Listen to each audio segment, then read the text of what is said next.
प्यारे बच्चों, मैं रंजना राय, अयोध्या दास, राजकीय कन्या इंटर कॉलेज गोरखपुर, कक्षा 6 की हिंदी की कक्षा में आप सभी का स्वागत है।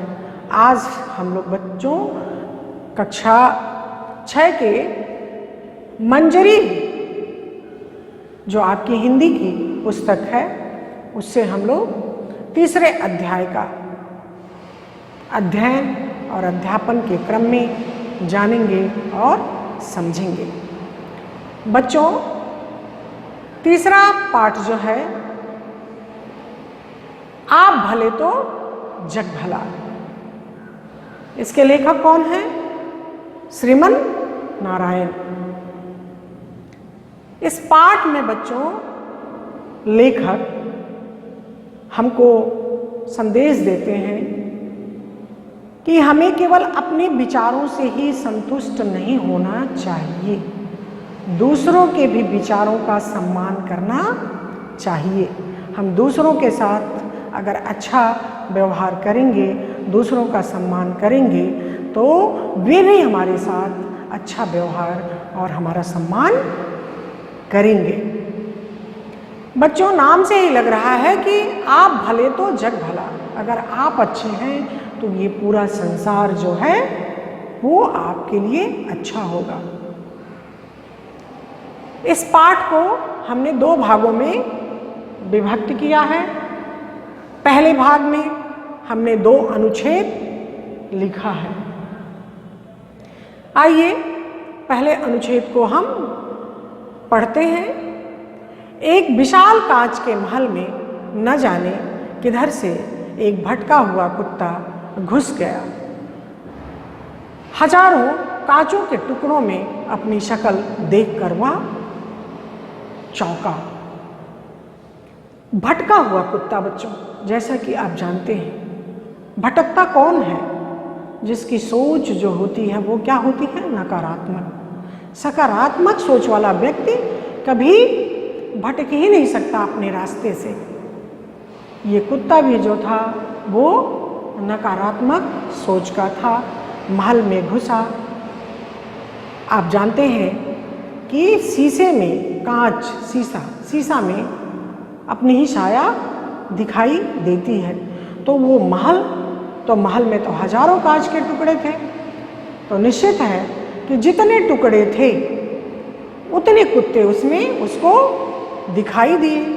और जब उतने कुत्ते दिखाई दिए तो वो कुत्ता चौंक पड़ा। उसने जिधर नजर डाली उधर हजारों कुत्ते दिखाई दिए। वो कुत्ता जिधर नजर डाला उसको हजारों कुत्ते दिखाई दिए। वह समझ गया कि वे उस पर टूट पड़ेंगे और उसे मार डालेंगे। ऐसा क्यों उसने सोचा बच्चों कि वो उस पर टूट पड़ेंगे और उसको मार डालेंगे? उसकी सोच जो थी वो ठीक नहीं थी। उसने अपनी शान दिखाने के लिए वह भौंकने लगा। वो अपनी शान दिखाने के लिए कि हम बहुत क्या हैं, शक्तिशाली हैं, ये दिखाने के लिए वो भौंकने लगा। तो सभी कुत्ते उसे भौंकते दिखाई पड़े, क्योंकि उसी की साया तो दिखाई पड़ रही थी। तो सभी कुत्ते उसको भौंकते दिखाई पड़े और उसकी आवाज की प्रतिध्वनि उसके कानों में जोर जोर से आती। बच्चों, प्रतिध्वनि का अर्थ है कि जब आवाज किसी चीज से टकरा करके पुनः वापस आती है तो उसे क्या कहते हैं? प्रतिध्वनि। उसके कानों में जोर जोर से आने लगी, उसी की आवाज उसके कानों में जोर जोर से आने लगी। उसका दिल धड़कने लगा। अब वो उसकी धड़कन बढ़ गई और वह और जोर से भौंका। वो कुत्ता जो थी, जब उसकी धड़कन बढ़ी बच्चों तो और जोर से भौंका। सब कुत्ते भी अधिक जोर से भौंकते दिखाई दिए। जितने कुत्ते उसे दिखाई दे रहे थे सब जोर से भौंकते दिखाई दिए। आखिर वह उन कुत्तों पर झपटा और वे भी उस पर झपटे। हम जैसा व्यवहार दूसरों के साथ करेंगे तो हमारी अपनी ही छाया हमें दिखाई देगी। निश्चित है कि वो वापस हमारे पास वैसे ही आएगी। तो वो उन सबों पर, जितने कुत्ते थे सब पर झपटा और वे भी उस पर झपटे। बेचारा जोर जोर से उछला कूदा, भौंका और चिल्लाया। वो कुत्ता जो था वो जोर जोर से उछला कूदा, भौंका और चिल्लाया। अंत में क्या हुआ? घस खा करके गिर गया। घस खाने का अर्थ क्या है बच्चों? मूर्छित होकर। वो मूर्छित होकर के गिर गया। रिजल्ट उसको, उसका प्रतिफल क्या मिला बच्चों? नकारात्मक सोच का प्रतिफल यही मिला कि अंत में उसको बेहोश होकर के, मूर्छित होकर के वो गिर पड़ा। ये उसकी सोच थी, उसकी नकारात्मक सोच का ये परिणाम था कि अंत उसको बेहोशी में ला दिया। बच्चों, जो भी व्यक्ति इस स्वभाव का होता है, जो भी जीव इस स्वभाव का होता है, तो निश्चित है कि उसका अंत ऐसा ही होता है। वहीं उसी कांच के महल में एक दूसरा कुत्ता घुसा। उसकी सोच क्या थी? सकारात्मक थी। उसको भी हजारों कुत्ते दिखाई दिए। वो कुत्ता अपनी दुम को हिलाता हुआ कुत्तों की ओर बढ़ा। सभी कुत्ते उसे दुम हिलाते हुए दिखाई दिए। वो प्रसन्न मन होकर के उछला कूदा और अंत में उसने देखा कि सभी कुत्ते उछलते कूदते हंसते खुश दिखाई दे रहे हैं और वो अपनी दुम हिलाते हुए बाहर निकल गया। उसकी सोच कैसी थी? सकारात्मक थी। उसने ये नहीं सोचा कि ये मुझे झपटेंगे, ये हमको मारेंगे, ये हमको प्रताड़ित करेंगे। उसकी सोच ऐसी नहीं थी, उसकी सकारात्मक सोच थी। वो प्रसन्न मन उस कांच के महल में घुसा, उसको सभी प्रसन्न दिखाई दिए और अंत में वो अपनी दुम हिलाते हुए बाहर निकल गया। बच्चों, ये संसार है। हम जैसा किसी के साथ व्यवहार करेंगे वैसा ही हमारे साथ सामने वाला भी व्यवहार करेगा। इस नाते हमको सबके साथ अच्छा व्यवहार करना चाहिए, तो अगला भी हमारे साथ अच्छा व्यवहार करेगा। हमको जीवन में कभी नकारात्मक सोच से घिरना नहीं चाहिए।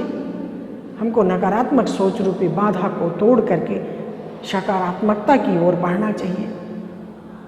जीवन में अगर कोई इस तरह की परेशानियां आ जाएं तो हम हमेशा सकारात्मक सोच लेकर के उस कार्य को करें। आइए दूसरे अनुच्छेद को हम पढ़ते हैं। दुनिया कांच के महल जैसी है। ये संसार भी क्या है बच्चों? एक शीशे का महल है।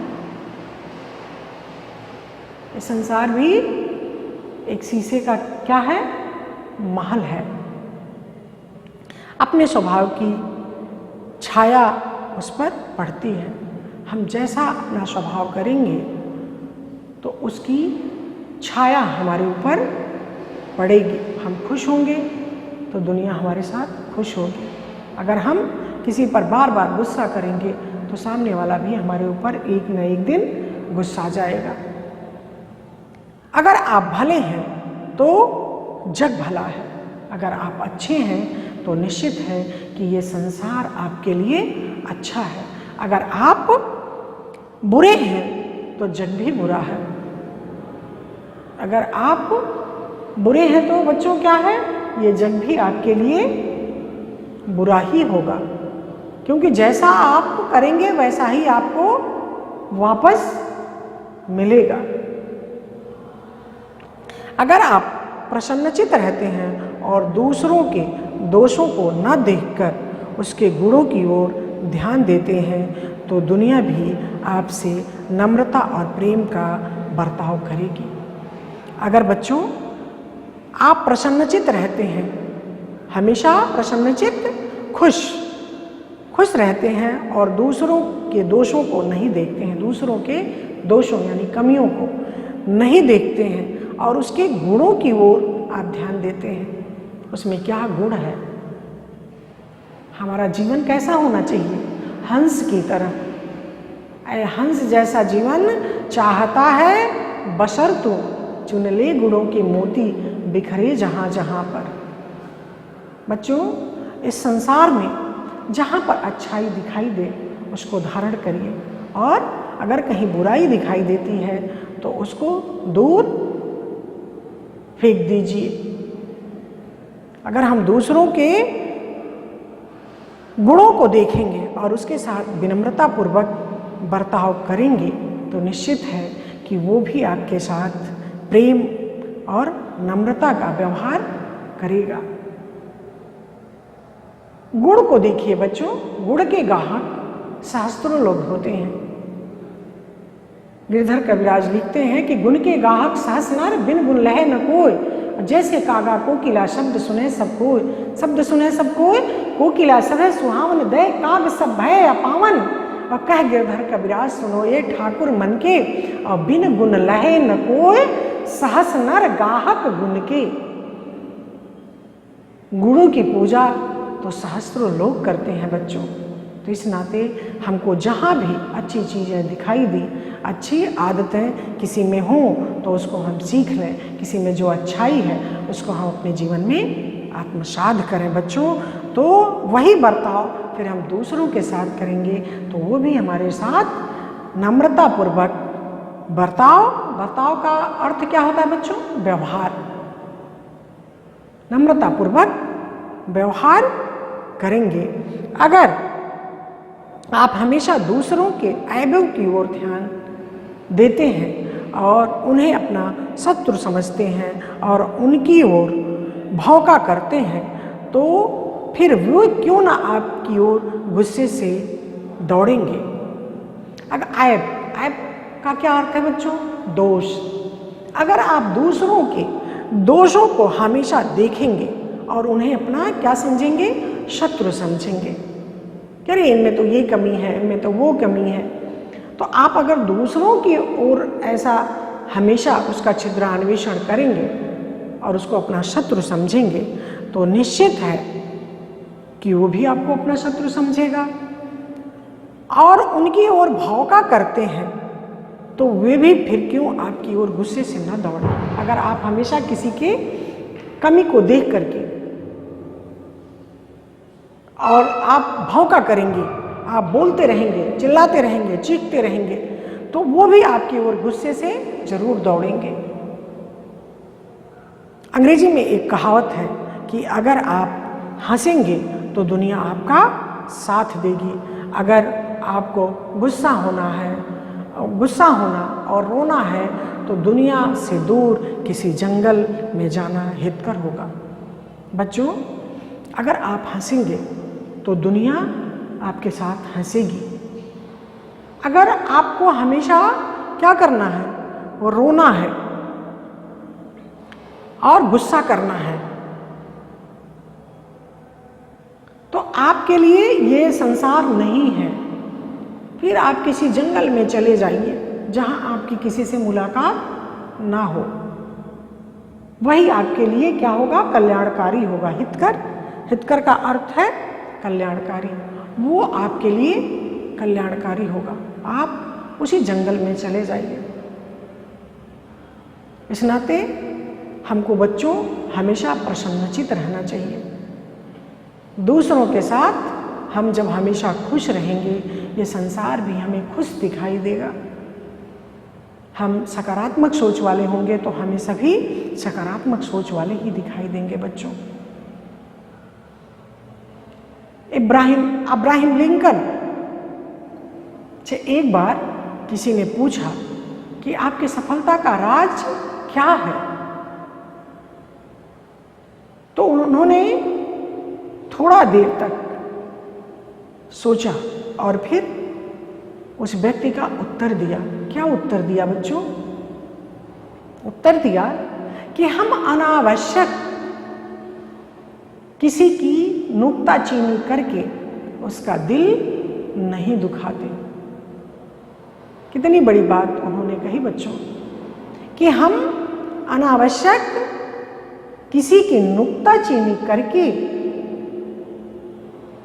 उसका दिल नहीं दुखाते। यही अब्राहम लिंकन की सफलता का राज था बच्चों। ये हो गया 2 अनुच्छेद।